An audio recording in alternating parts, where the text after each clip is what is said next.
Et donc, c'est quelque chose d'absolument incroyable. Nous sommes nés à partir d'un ventre africain, et au moment de la délivrance finale, alors qu'il y aura bien sûr une unité, un respect et un amour au niveau de tous les peuples, mais malgré tout, il y aura une alliance très profonde, comme l'âme dans le corps, comme un couple, une alliance très profonde et plus puissante qu'avec n'importe quel autre peuple, entre Israël et l'Afrique.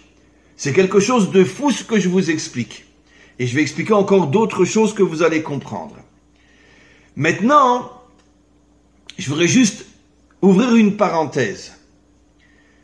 Nos maîtres nous rapportent déjà dans des commentaires, il y a depuis très très longtemps, que quand Alexandre le Grand, vous avez tous entendu parler d'Alexandre le grand conquérant grec, il a conquis, comme on le sait, le monde entier. Je parle du monde civilisé de l'époque.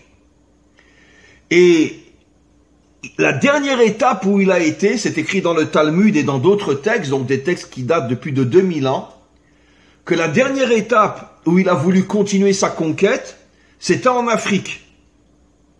Il est parti en Afrique. Et en Afrique, il est tombé sur une armée de femmes noires. Et ces femmes noires ont vaincu Alexandre le Grand et l'ont chassé.